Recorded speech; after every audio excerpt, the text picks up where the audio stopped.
Internet, what is going on? Welcome back to the channel. We're doing a different style of video today. Instead of out in the world doing a vlog style. We're in my studio. It's actually my room, but we'll call it a studio. I wanted to talk about how is it that I'm 21 years old and I have a Porsche 911.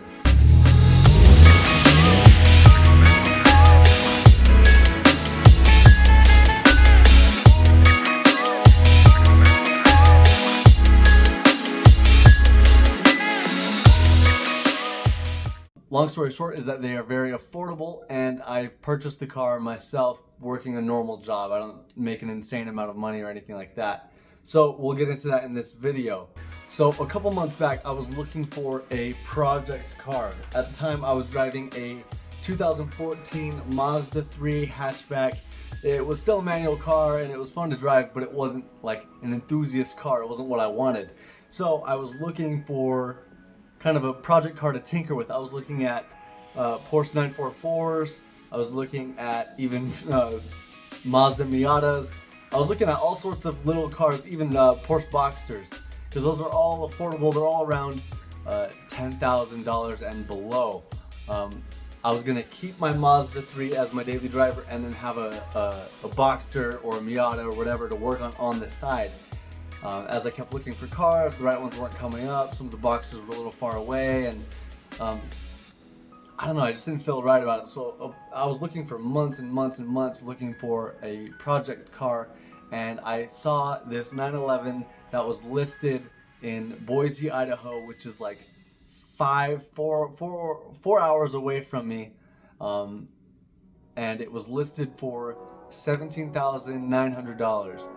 And I was thinking, I was like, hold on a second. If I sell my daily driver, I can afford to have this 911. And so I listed my car for sale that day. I sold it 2 days later, and I put a deposit on the 911, and I was driving to Boise within a week.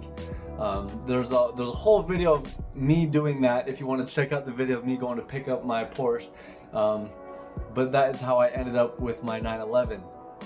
Like I said, it was only $17,500, which really isn't that bad. And to show that it's actually not that bad, I have a list of cars that we're going to go over, which are basically the same price.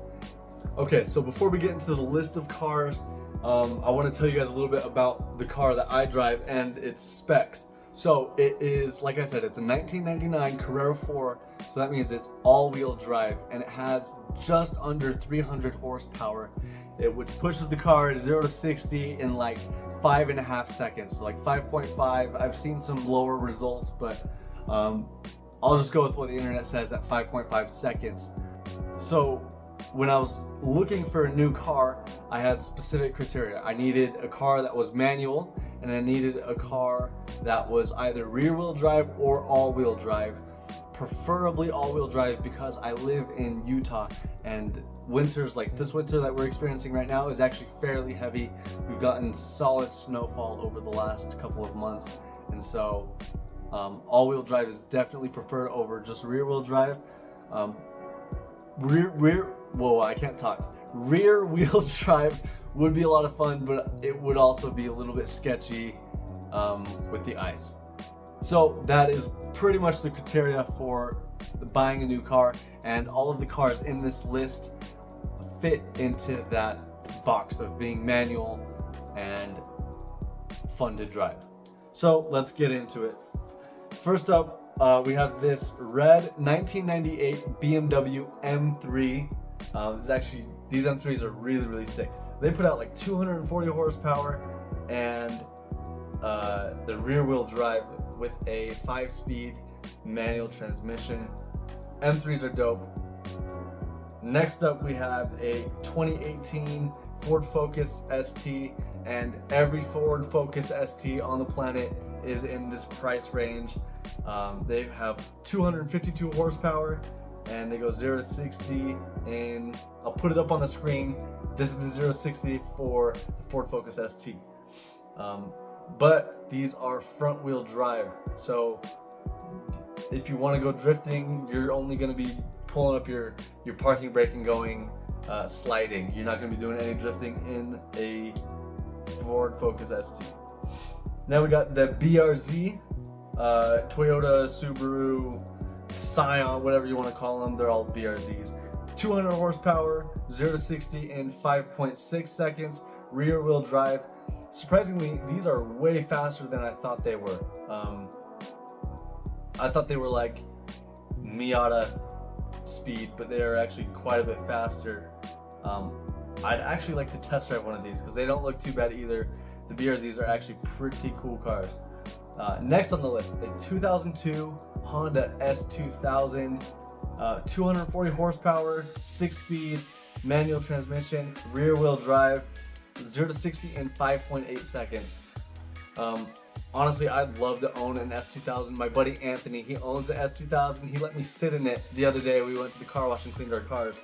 And the clutch, I've never pushed on a clutch in this car, is like this far, that far.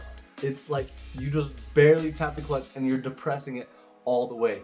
In my 911, pushing the clutch is like this. Like you're moving it like 12 inches of space to depress it fully. So sitting in the S2000 with that kind of clutch, it was totally different. I'd love to drive one someday. Next up, 2019 Mustang EcoBoost. These really surprised me. I didn't know the EcoBoost were 310 horsepower.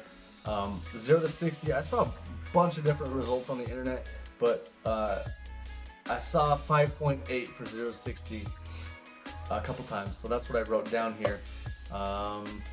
Rear wheel drive, 6-speed manual. The EcoBoost are actually kind of sick. Turbo 4-cylinder. I'm just not a huge Mustang fan in general. Next up, 2017 WRX.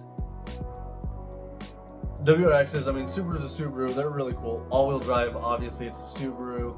6-speed manual, 268 horsepower, and it's 0 to 60 in 5.8 to 6 seconds.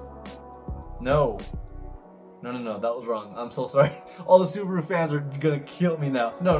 The WRX 2017 0 to 60 in 5.2 seconds. Actually, way faster than I thought it would be. That is very impressive. I'll have to keep that in mind next time I'm at a stoplight next to one of these because I see them everywhere. They are faster than the Porsche 911. Next up, 2016 Mazda MX-5 Club. I test drove one of these. Personally, I did not like it very much.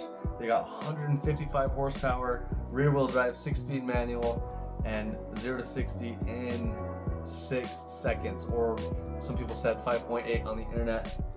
I don't know. When I test drove it, it felt very slow. I was not a huge fan of it. I didn't even go back inside of the dealer. I got out of the test drive and I said, okay, and I left because I was not a fan. But you can't expect much. A Miata's a Miata. Probably fun to drive up and down the canyon, but it's definitely not a race car. So next up we have a 370Z. This is another car that really surprised me. 332 horsepower, rear wheel drive, and again, I saw a couple different results for the 0 to 60 on the internet when I was doing the research. 4.9 seconds to 5.2. Either way, that's the fastest car on the list, I think, with the 370Z. Very cool. I didn't know that they were this fast. This one actually looks really sick with this. This one looks really sick with the spoiler it has on there. Not a huge fan of Z's in general, but this one does look really good. And people do some awesome stuff to the Z's. Next up, 1968 Kaiser M35 A2, the upgraded A2 edition. It's a 5-speed, 7 tons of weight, 130 horsepower, and an unknown 0 to 60. You could get this for the same price as a Porsche 911 996.